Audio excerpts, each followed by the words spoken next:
¿Acaso no estoy yo aquí que soy tu madre? Guadalupe Radio presenta la videoserie Bajo tu manto, en compañía del Padre Roberto Figueroa. Una producción original, disponible solo en las aplicaciones de Guadalupe Radio. Hola, ¿qué tal? Soy el Padre Roberto Figueroa. Bienvenido, bienvenida a tu programa Bajo tu manto, la serie, donde hablamos acerca del acontecimiento guadalupano, las apariciones de Santa María de Guadalupe en el Cerro del Tepeyac. Ya hemos platicado acerca del contexto, lo que sucedió en 1521, la conquista hecha por Hernán Cortés, como también la Gran Depresión, la situación tan terrible en la que se encontraban los pueblos mesoamericanos.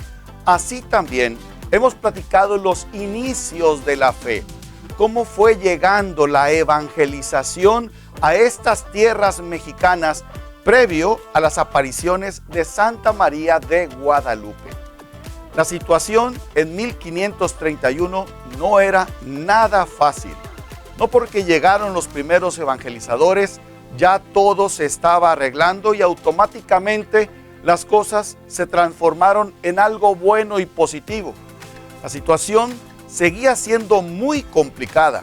2 años antes de 1531, Fray Juan de Zumárraga había escrito al rey diciendo: si Dios no provee con remedio de su mano, está la tierra en punto de perderse totalmente. Así es que hoy vamos a considerar un aspecto importante: los tiempos y también los acontecimientos que están alrededor de todo este contexto de 1531. ¿Qué significaba ese año? ¿Qué estaba sucediendo en el cosmos? ¿Qué estaba sucediendo en el cielo? Los signos que también los aztecas podían interpretar y también interpretaban para lo que significaba la vida y el futuro como personas y como pueblo. Así también hablaremos acerca de esta situación tan oscura en donde ellos creían que el mundo estaba a punto de destruirse. No solamente se trata de la conquista, no se trata solamente de la destrucción de un pueblo, sino que para ellos el mundo, el universo, estaba a punto de ser destruido para construirse uno nuevo. De todo esto vamos a platicar en este programa y estoy seguro que va a ser de gran interés para ti, porque en el momento más difícil, en la situación más complicada, en la noche más oscura, en el Cerro del Tepeyac brilló una gran luz, y esa luz se llama Santa María de Guadalupe.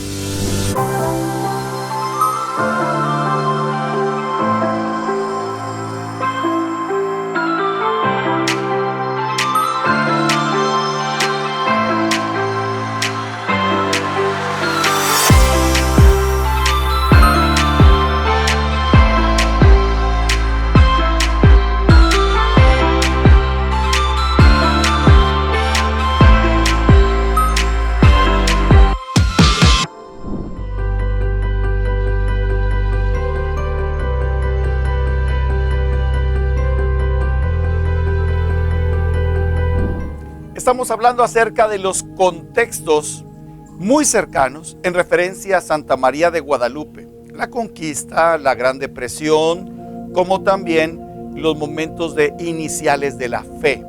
Pero hay otros también muy importantes que debemos de considerar en torno a las apariciones de Nuestra Señora en el Cerro del Tepeyac. Y uno de ellos es el de los signos de los tiempos. Vamos a considerar primero un aspecto, la lengua, el náhuatl. El náhuatl en aquel entonces era una lengua que solamente se hablaba, no se escribía.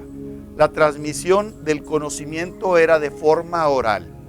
De modo que los ancianos eran muy importantes porque ellos eran los que conservaban la sabiduría. Ellos conservaban el conocimiento y lo transmitían.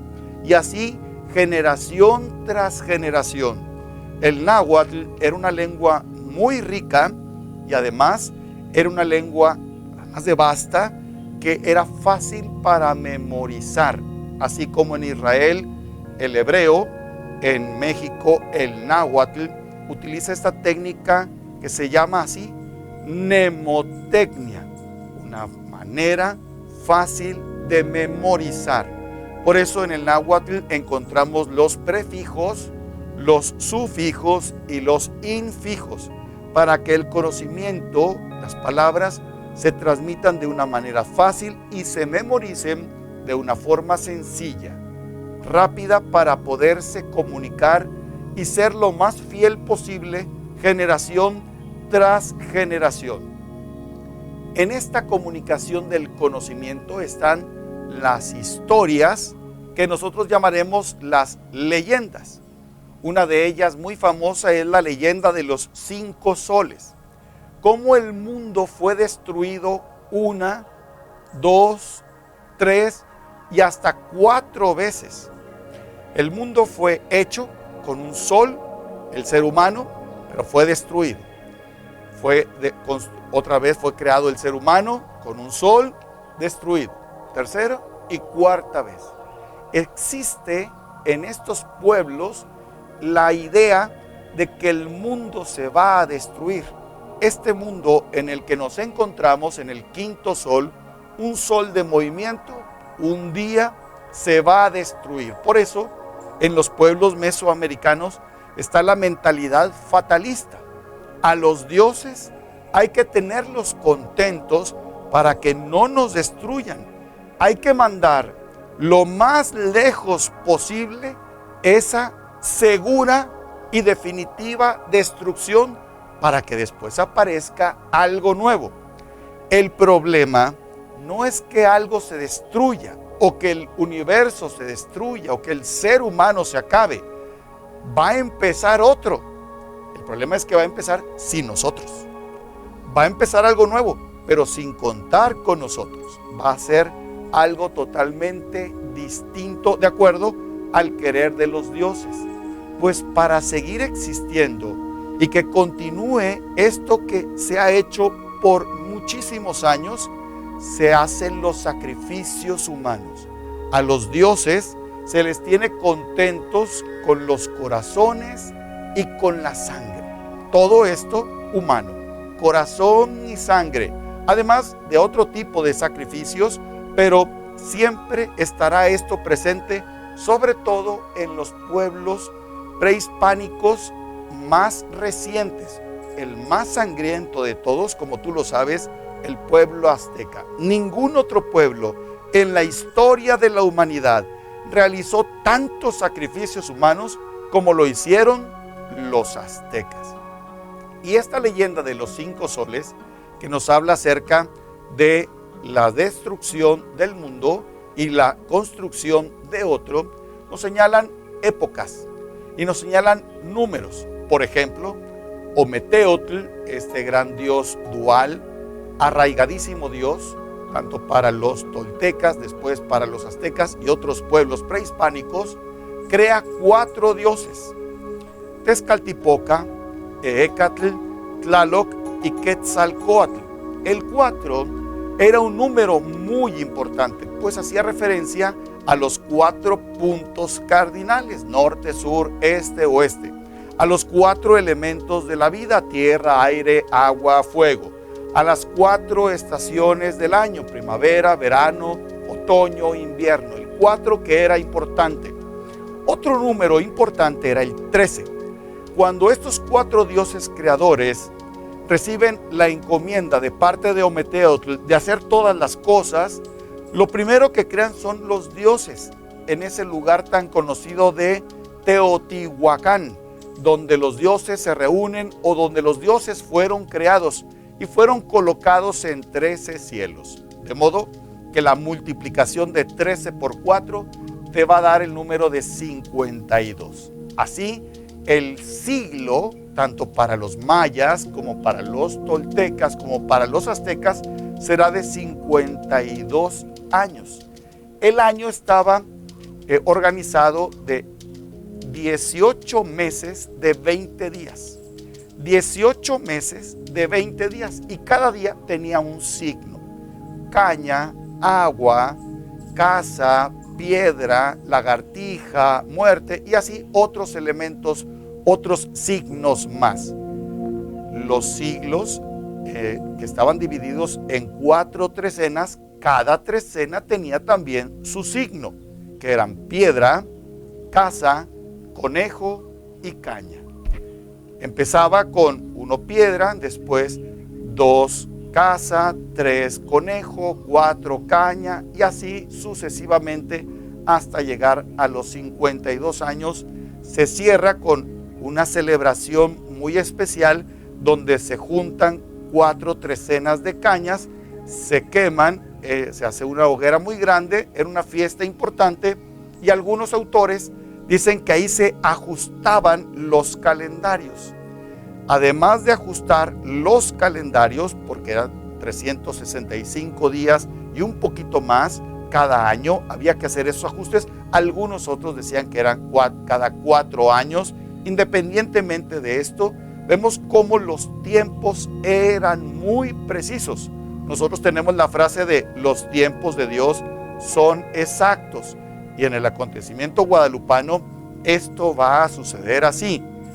El 13 caña este año era muy importante. Significaba rumbo a la casa de la luz, rumbo a la casa de la sabiduría. Así, el año 13 caña viene a representar algo significativo en los pueblos prehispánicos. El mundo fue creado en un año 13 caña, 4 movimientos, porque estamos no en el sol estático, sino en la era del movimiento. Se mueve el sol, la luna y las estrellas. 4 movimientos. No son soles estáticos. El mundo fue creado, según estas narraciones, en la literatura náhuatl, lo pueden encontrar. Esto, ustedes van a decir, padre, pero acabas de decir que no se ponía nada por escrito. Antes de la llegada de los españoles, no.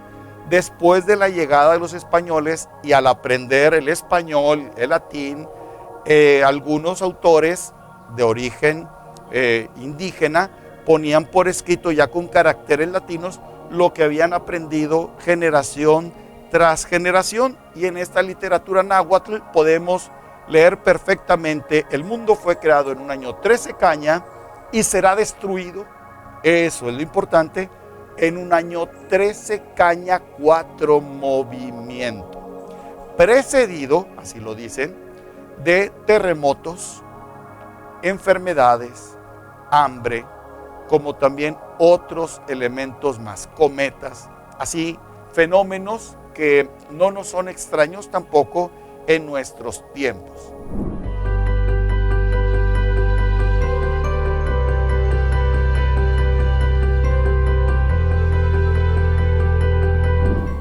¿Qué sucedió en torno al acontecimiento de Santa María de Guadalupe?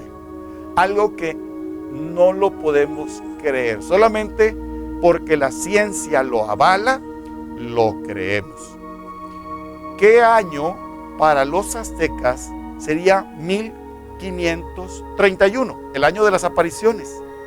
13 caña. 13 caña. Rumbo a la casa de la luz, rumbo a la casa de la sabiduría.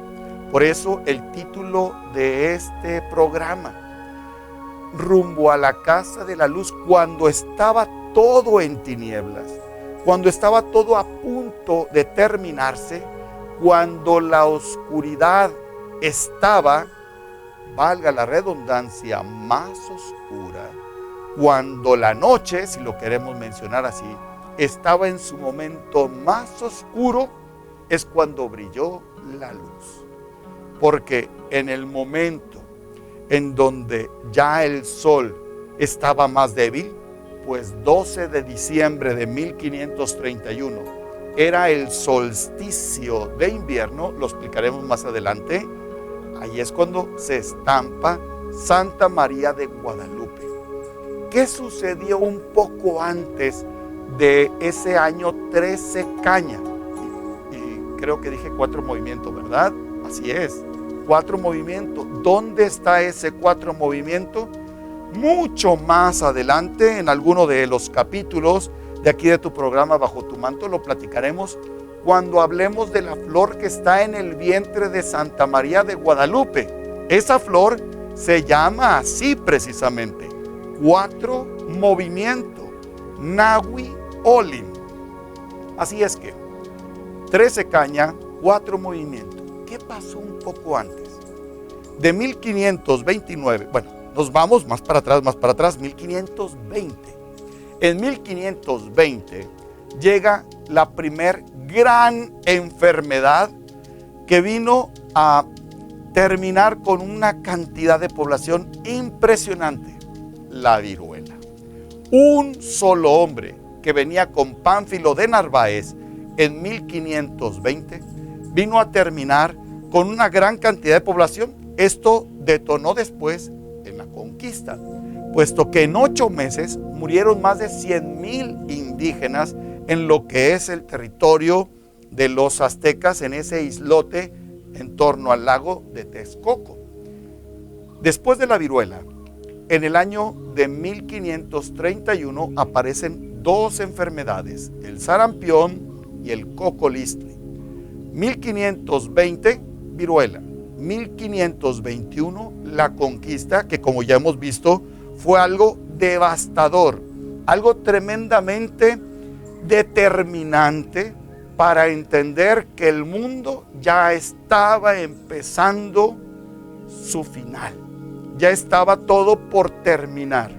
1521. Después viene el hambre. ¿Por qué el hambre? Porque con tanta enfermedad y con tanta muerte, ¿quién va a sembrar? No había manos para sembrar, para cosechar, puesto que había mucha gente muerta en el campo, en los pueblos, tanto por las enfermedades como también por las guerras que continuaron. No se terminaron con la conquista el 13 de agosto de 1521. De modo que el hambre se hizo presente en ese México mesoamericano. Junto con el hambre, en 1529 aparece el primer temblor en México. De 1529 a 1531 sucedieron 3 grandes temblores en México. En años pasados hemos recibido noticias de cómo en México en un solo mes tembló 3 veces. Uno muy fuerte y los otros, esos ecos menos fuertes, pero fueron 3 temblores muy notorios. Así es que no es extraño que se nos diga en la historia que de 1529 a 1531 hubo 3 temblores en México, 3 movimientos de tierra, que es lo que esperaban, 13 caña, 4 movimientos. ¿Cómo se iba a terminar el mundo? Con esta catástrofe de terremoto. Ya había otras catástrofes en los 4 mundos anteriores.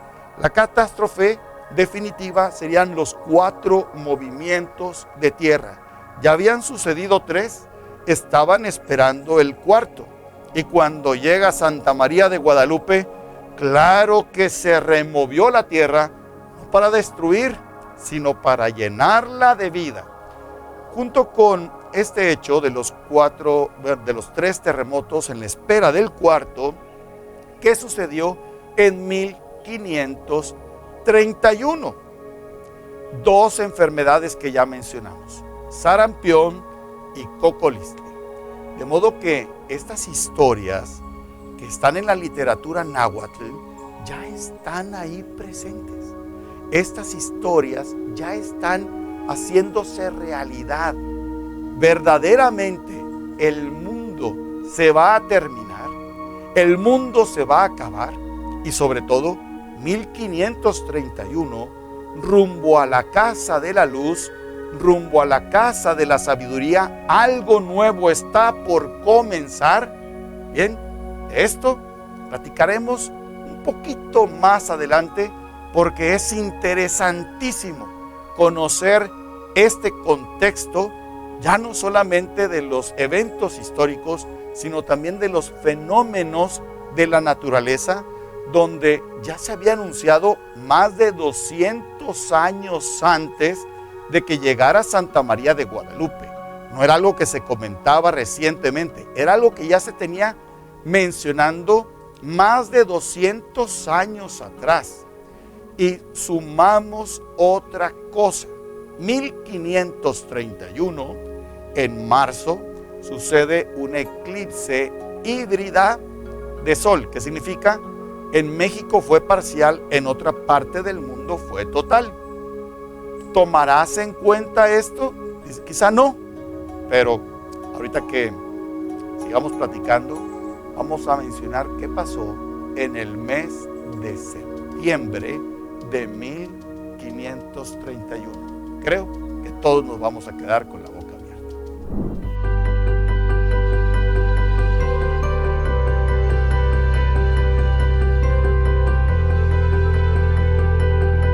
1531. ¡Qué año! ¡Qué año tan increíble! Recuerda que la primera audiencia ya había sido disuelta. Estaba llegando la segunda audiencia y le estaban presentando cartas a Fray Juan de Zumárraga para que vaya con el rey Carlos I de España, Carlos V de Alemania, y se presente y se defienda por los ataques de la primera audiencia. 1531, 13 caña. Se está esperando el cuarto movimiento de tierra. También está un eclipse híbrida en marzo. Pero lo híbrido no te sabe tanto. Sí, pero en septiembre ahora es al revés. Donde fue completo, ahora es pequeño. Y en México fue un eclipse total del sol.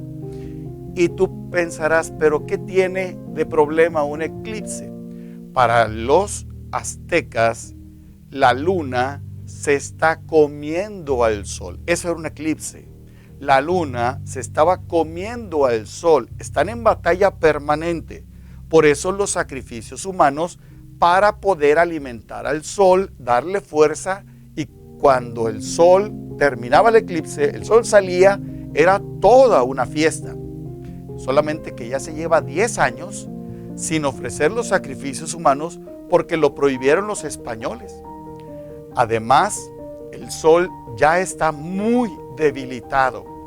Todo un recorrido sin el alimento frecuente de corazones y de sangre. Ya se está acercando también lo que es el solsticio de invierno. Tú sabes que tenemos 2 solsticios y 2 equinoccios. Los equinoccios son el de primavera y el de otoño, en donde son las mismas horas de luz en el día que de noche. 12 para uno, 12 para otro. Y tenemos 2 solsticios. Me enfoco primero al de verano, que es allá por el 21 de junio, donde es más o son más horas luz que de oscuridad.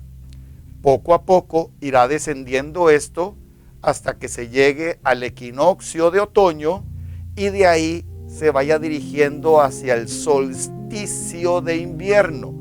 ¿Qué es el solsticio de invierno? Era el momento en el que había más oscuridad que luz. La noche era más larga que el día y el sol era más débil. Como ellos tenían sus calendarios muy precisos, pues sabían exactamente cuándo era un solsticio, que era en 1531, 12 de diciembre.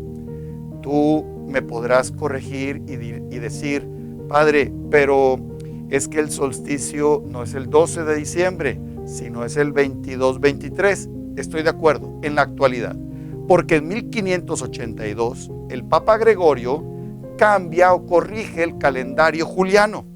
Ya estaba desfasado 10 días. De modo que el Papa Gregorio, al saber por parte de los astrónomos de que los tiempos están desfasados, hace una corrección al calendario y señala que en octubre se van a quitar 10 días. Por eso, Santa Teresa no murió el 6 de octubre, sino el 15, porque no hubo 6, 7, 8, 9, 10, 11, 12, 13, 14, sino hasta el 15. Ella murió exactamente en el día de la corrección de los calendarios, del calendario juliano al calendario gregoriano. Por eso en 1531 el solsticio de invierno era el 12 de diciembre, cuando el sol estaba más débil el sol, sin los sacrificios humanos, con los dos eclipses, más lo que es esta debilidad ya de un mundo que está por destruirse. Solamente hay que esperar lo peor, y todavía más lo que es el cometa. Así es, de septiembre de 1531 a enero de 1532 presenta el cometa Halley. Y tú sabes que en muchos pueblos, sobre todo en los pueblos indígenas mesoamericanos, y la aparición de un cometa siempre era signo de desgracia. Se está desmoronando el universo. Hay que reordenarlo con los sacrificios humanos, pero ya no hay, no se puede. Y además, el sol está muy débil. En el 13 caña, con los 3 movimientos, con las enfermedades, con el hambre, con los cometas, más los eclipses, ya solamente hay que esperar el final. Pero todo cambió un 9 de diciembre de 1531. En el Cerro del Tepeyac contamos con la presencia del mismo Hijo de Dios en el vientre de Santa María de Guadalupe. Y ese será el siguiente tema. Y la bendición de Dios Todopoderoso, Padre, Hijo y Espíritu Santo, descienda sobre ustedes y permanezca para siempre. Amén. Hasta la próxima. Gracias por acompañarnos en un capítulo más de la videoserie Bajo tu manto, en compañía del Padre Roberto Figueroa. Una producción original disponible solo en las aplicaciones de Guadalupe Radio.